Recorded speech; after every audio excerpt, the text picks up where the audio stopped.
नमस्कार दोस्तों, happy Diwali to everyone और फेस्टिवल सीजन की बड़ी शुभकामनाएं। और आज हम बात करने जा रहे हैं एक स्टॉक के बारे में जो डिफेंस में और काफी रिक्वेस्ट आई थी, वो है जेन टेक्नोलॉजीज।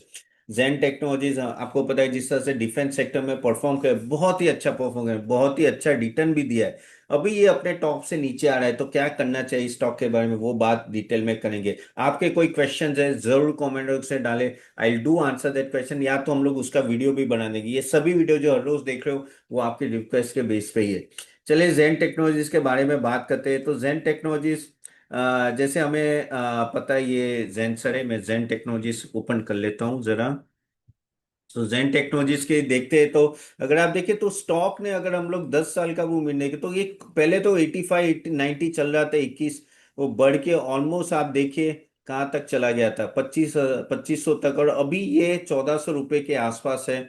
एग्जैक्ट 1387 है। ये स्टॉक थोड़ा नीचे आ चुका है ऑलरेडी अपने टॉप से, ऑलमोस्ट 47% डाउन। अब इस लेवल पे क्या करना चाहिए वही देख लेते हैं कि लेना चाहिए या क्या करना चाहिए, या होल्ड करना चाहिए, या तो हम लोग वेट करना चाहिए नीचे जाते हैं। तो देखिए जैन टेक्नोलॉजी की बात करें तो क्योंकि ये स्टॉक डिफेंस में और डिमांड में है, तो ये स्टॉक का वैल्यूएशन भी देखो एक सवाल पे 600 के ऊपर चला गया था, कुछ ज्यादा ही था। लेकिन मीडियम रेंज भी देखे तो 150 के आसपास, अभी वो कम होके 48 के आसपास है, यानी 48 समवॉट काफी नीचे आ चुका है। लेकिन क्या ये लेवल सही है इन्वेस्ट करने के लिए, यही सब बड़ा क्वेश्चन है। अब उसकी अगर हम लोग बात करें कि EV by EB 10 all that, वो भी अगर आप देखो तो वो भी काफी नीचे होके ऑलमोस्ट 29 के आसपास आ गया। प्रॉफिटेबिलिटी और कॉन्ट्रैक्ट्स की बात करें तो अच्छा खासा ऑर्डर बुक है, कोई दिक्कत नहीं है। अगर इनकी ऑर्डर बुक की बात करें तो ऑलमोस्ट अभी 750 करोड़ के ऑर्डर बुक है। जैसे आपको पता है defence simulators, counter drone system, UAV products उसमें है। 150 से ज्यादा इनकी पेटेंट है, यानी पेटेंट भी बहुत सारी है। और एएमसी का भी काम करते हैं। एएमसी यानी क्या होता है, annual annual maintenance service and all that, तो एक बड़ा काम है, तो वो उसमें कोई दिक्कत नहीं है। इनका काम अच्छा है। ऑर्डर बुक कुछ 750 करोड़ की है। अभी अगर हम लोग देखें तो उसका एनुअल टर्नओवर ऑलमोस्ट 974 करोड़ के आसपास है। ओके, अगर टीटीएम देखे तो 877 तो ऑलमोस्ट वन से ऑर्डर बुक कम है। तो ऑर्डर बुक आप कह सकते हो कि इतना बड़ा नहीं है जितना लोग एक्सपेक्ट कर रहे थे। एएमसी के भी ऑर्डर बुक देखे तो 260 करोड़ का है। सिम्युलेटर्स के भी 280 करोड़ का है। लेकिन द मेन इसके ऑर्डर बुक यहाँ से कैसे बढ़ेगा वो आपको देखना पड़ेगा। अगर H126 की बात करें तो ऑलरेडी H1 में 650 करोड़ का ऑर्डर बुक आ रहा है। अभी ये जो मैंने ऑर्डर बुक बोला था 700, वो जून का मैंने बोला था। अभी नए H1 में 650 का, तो ऑर्डर बुक धीरे धीरे बढ़ रही है। तो उसमें कोई प्रॉब्लम ही नहीं है। अगेन मेन चीज है कि क्या ये एग्जीक्यूट कर पाते हैं कि नहीं, क्योंकि इनका जो लीड टाइम है, लीड टाइम की बात करें तो यानी जब तक ये ऑर्डर देते हैं और जब तक ये प्रोडक्शन होता है वो ऑलमोस्ट 4 5 महीने का है सिमुलेटर्स के लिए, और एडीएस के लिए ऑलमोस्ट 6 मंथ का है। तो ये लीड टाइम पे वो लोग काम कर रहे हैं। होपफुली आगे जाके वो कन्वर्ट कर पाएंगे आगे जाके। लेकिन मेन चीज है कि मैनेजमेंट क्या एक्सपेक्ट है, मैनेजमेंट क्या रेवेन्यू ग्रोथ, क्योंकि देखो eight the end of the day हमें कमाना है। अब ये जो सिस्टम में है, ड्रोन सिस्टम, वो ही बहुत डिमांड में, क्योंकि आजकल देखो कोई बॉर्डर क्रॉस नहीं करता है। जो भी वॉर होती है वो ड्रोन या एयरफोर्स और उससे होती है। और वो ये से, और यहाँ इजीली एंट्री नहीं होती, लाइसेंस मिलना भी डिफिकल्ट है। अगेन टेक्नोलॉजी भी बहुत एडवांस चाहिए वहाँ ये है। तो डिमांड आएगी, आगे जाके कॉन्ट्रैक्ट्स भी मिलेंगे और इसके मार्जिन भी अच्छे होते हैं। ठीक है, तो आगे जाके मैनेजमेंट का गाइडेंस है कि वो ऑलमोस्ट 2 3 साल में ये जो आप रेवेन्यू देख रहे हो ना, 1 मिनट, शायद नहीं देख रहे हो, मैं शेयर कर देता हूँ। तो अगर आप अभी का अगर आप रेवेन्यू देखें, ठीक है, ईयर ऑन ईयर, तो ये ऑलमोस्ट आप कह सकते हो कि 9,000 करोड़ के आसपास पकड़ के चलो। लेकिन वो बोल रहे कि कुछ साल में वो बोल रहे कि रेवेन्यू टारगेट 6,000 करोड़ तक पहुंचेगा। यानी मार्केट तो, यानी कहते हैं मैनेजमेंट तो काफी हद तक बुलिश है इस पे कि भाई हम लोग अच्छा खासा यहाँ रेवेन्यू जंप लाएंगे। ओके, इवन अगर हम लोग इबिटा मार्जिन की बात करें तो इबिटा मार्जिन जो ऑलमोस्ट 35%, अभी देखो ऑपरेटिंग मार्जिन कुछ 39 37% है। इबिटा मार्जिन मिला के ऑलमोस्ट वो 35%, यानी स्टेबल वो अर्निंग रखना चाहते हैं आगे जाके। करेक्ट, यानी वहां एक है। पेड गाइडेंस भी अगर आप देखो उसका मार्जिन भी ऑलमोस्ट 25% के आसपास रहेगा। तो वो भी अच्छा खासा नो कह सकते हैं कि पैट मार्जिन है, तो उस तरह से बहुत ही अच्छा है, उसमें कोई दिक्कत ही नहीं है। द मेन थिंग कि 2 ईयर आउटलुक में क्या ये ऑर्डर बुक बढ़ा पा रहे हैं, क्योंकि ऑर्डर बुक जैसे मैंने बोला कि धीरे धीरे बढ़ रहा है। तो मेन आपको जो 3 चीज देखनी है अगर ये स्टॉक में अगर इन्वेस्ट करना है, तो देखिए पहला तो है ऑर्डर बुक। क्या है इनकी ऑर्डर बुक आगे जाके बढ़ रहा है कि नहीं बढ़ रहा है, क्योंकि eight the end of the day continuous order मिलेगा तभी। अभी वन ऑर्डर बुक मुझे थोड़ा कम लग रहा है। एग्जीक्यूशन किस तरह से होने वाला है आगे जाके, एग्जीक्यूशन का किस तरह से, जिस तरह से ऑर्डर बुक मुझे तो यहाँ लगे जिस तरह से ऑर्डर बुक है उस तरह से एग्जीक्यूशन तो हो रहा है, तो वो कोई दिक्कत नहीं है। बस वही है कि थोड़ा डिले जो मैनेजमेंट और कहने मिनिस्ट्री ऑफ डिपार्टमेंट या डिफेंस से अगर ऑर्डर में डिले होते तो उनको प्रॉब्लम आ सकती। इनका कैश फ्लो जो है, कैश फ्लो में भी थोड़ा आपको ध्यान रखना है, क्योंकि काफी हद तक नो आप देखिए कि नेगेटिव चला जाता है।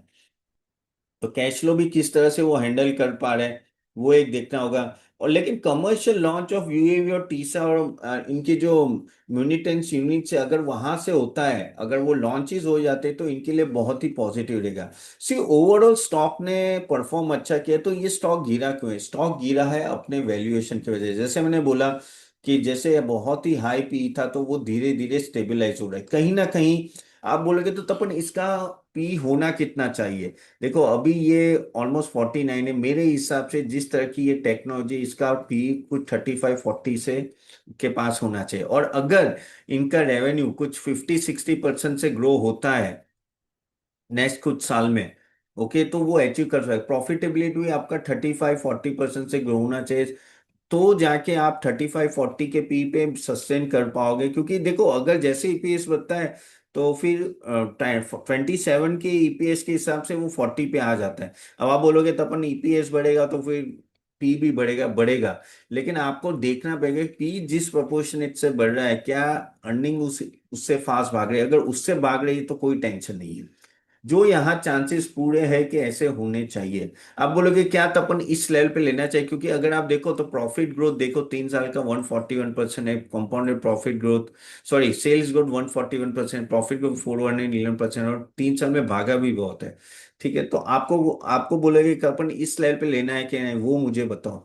देखो इस लेवल पे अगर थोड़ा नीचे और आता है मेरे हिसाब से, अगर ये अगेन यहाँ भाई यार आगे जाने से पहले मैं ये आपको डिस्कस कर लेना चाहूंगा, इस यहाँ जो भी बातें चल रही है it is just for your knowledge not a recommendation. And by the way अभी दिवाली चल रही है, तो www.ca-tapan.in में एक अच्छी खासी ऑफर चल रही है। प्लीज जाके देखिए, one of the best mega deal we have given. उसमें हम लोग equity, mutual fund, bonds, ETF, IPO सब देते, कॉम्बो है ऑलमोस्ट आपको अभी अराउंड 17,000 में मिल रहा है। प्लीज जाके देखिए। जो फी अगर आप मांगे तो 1,40,000 समथिंग होती है नॉर्मली फीस, तो बहुत ही सस्ते में, तो आप जाके वो भी आप देख सकते हो। आशा करें हमारे 4,000 से ज्यादा मेंबर्स है, तो जरूर देखिएगा। वापिस आते इसके बारे में, तो जेन टेक्नोलॉजीज के बारे में जैसे मैंने बोला कि जैसे ही सेल्स ग्रोथ और प्रॉफिट ग्रोथ बढ़ेगा, फाइनेंशियल 27 का पी काफी हद तक नीचे आएगा। ओके, और उसी में ही कंपनी को फायदा है, और उसी में ही कंपनी का वैल्यूएशन ठीक ठाक हुआ मेरे हिसाब से। अगर आपको लेना भी है, अगेन नॉट अ रिकमेंडेशन, लेकिन धीरे धीरे एसआईपी मैनर में if you want you can start investing slowly and gradually, आप अपनी पोजीशन बिल्ड कर सकते हो with the hope that contract and the supply chain will no accordingly will build up and things will be in a better situation. और यहाँ देखिए at the end of the day कोई चीज आपको defence में इतनी सस्ती नहीं मिलेगी, आपको थोड़ा लीप ऑफ फेथ लेके जाना पड़ेगा। लेकिन अगर उनका नया ऑर्डर अच्छा खासा रहा, 650 करोड़ 26 है, तो आगे जाके ग्रो करेगा। मार्जिन जैसे बोल रहे 35% के आसपास रही। Working capital cash conversion cycle अगर प्रॉपरली मैनेज हो चुका होएगा, और वो कहते हैं ना नेगेटिव कैश में बहुत नहीं जाते, और उनके जो ERI यूटीआई सब्सिडाइज का परफॉर्मेंस अच्छा रहा, और कुछ लॉन्चेस जो मैंने ऑलरेडी ये बोले थे यूएवी और लॉटरिंग मोनिटर्स का, अगर वो हुआ तो आई थिंक ये कंपनी एक अच्छे खासे लेवल पे जा सकती है आगे। लेकिन आपको क्वार्टरली रिव्यू करते हैं ना भाई, वही चीज हम लोग भी हमारे मेंबर्स को जब हम रिकमेंडेशन देकर ये रिव्यू करके देते हैं। तो चले ये वीडियो, होप आपको ये अच्छा लगा होगा guys. Again thank you very much for joining and happy Diwali to everyone, hope you have a great day, great year. और गाइस एक हमारे जो नेक्स्ट सेशन है उसकी लिंक भी मैं दे दूंगा, जरूर अटेंड कीजिए। और पिछले जो हमने डिफेंस का एक वीडियो बनाया था और बाकी सब सेशन था, उसके भी लिंक्स दे देंगे, तो उससे आपको पता चलेगा कि और कैसे डिटेल में देखा जा सके। So thank you very much for joining guys, I see you soon in the next video. आपके कोई की कमेंट्स है या कोई भी क्वेश्चन है, कमेंट बॉक्स में जरूर डालें। सी यू देन, बाय बाय।